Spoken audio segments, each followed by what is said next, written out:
Tonight I'm headed to a dinner party in downtown San Francisco.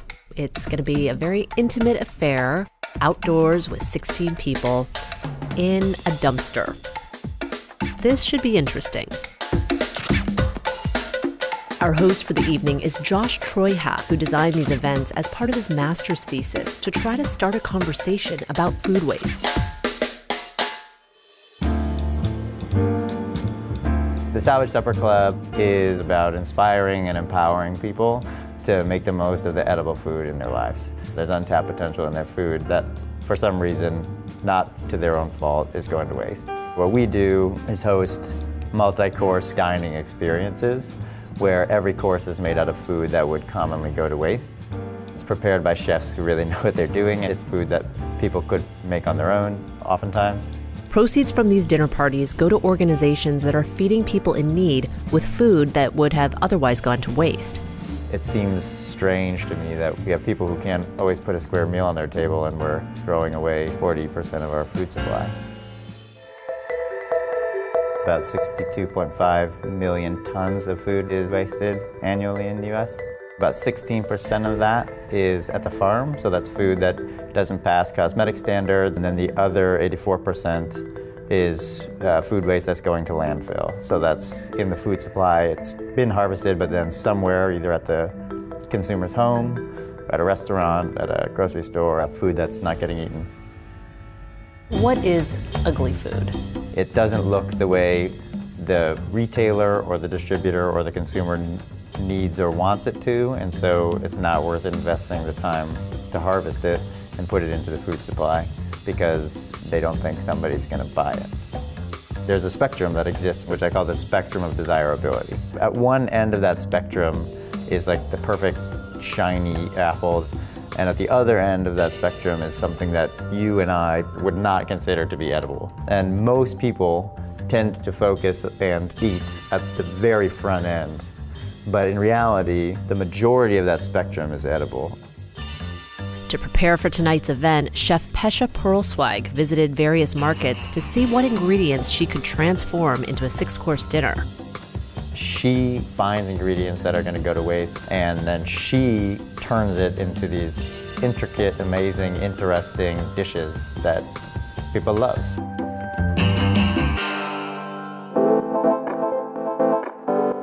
This is Imperfect Produce. It's a business that specializes in selling imperfect or ugly fruits and vegetables that might otherwise be thrown away.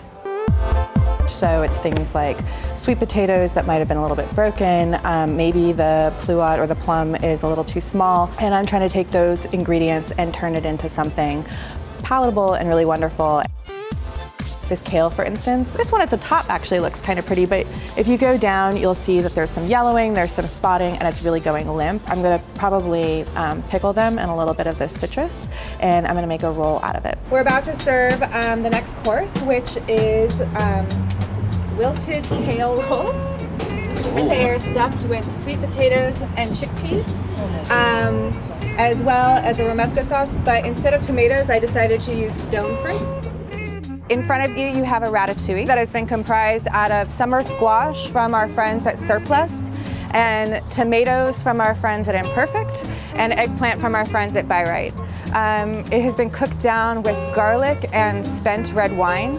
You have a banana donut.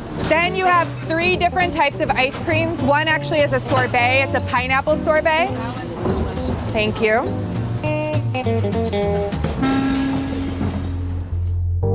Trying all of this delicious food made from what the industry considers trash really blew me away. It made me think about how much food waste I produce and our society's obsession with cosmetic perfection.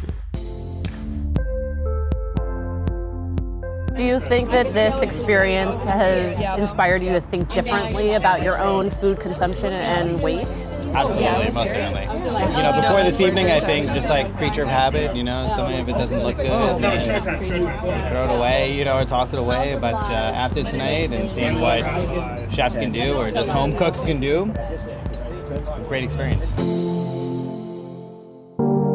Just think for 1 minute when you have something like, is there a reason that I don't eat this, or do I just throw it away because I've always thrown it away? Somewhere around 218 billion as the economic impact of that food. It's a lot of money's worth of food that is not getting eaten, that we are investing in growing and transporting and distributing, and then is ending up in a landfill. There are huge consequences to the current system.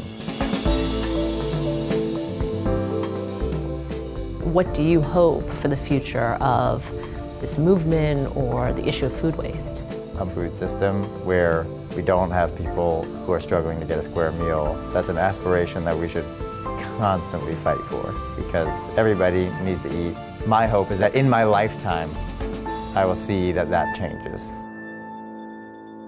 Check out this next episode to see how this major U.S. city is striving to become zero waste. When I started at Recology 23 years ago, the recycling rate was around 38%. Today, we've more than doubled that. So far, San Francisco has diverted 80% of its waste away from landfills, and its success has been getting global attention. Thanks for watching, and be sure to subscribe for more Seeker stories.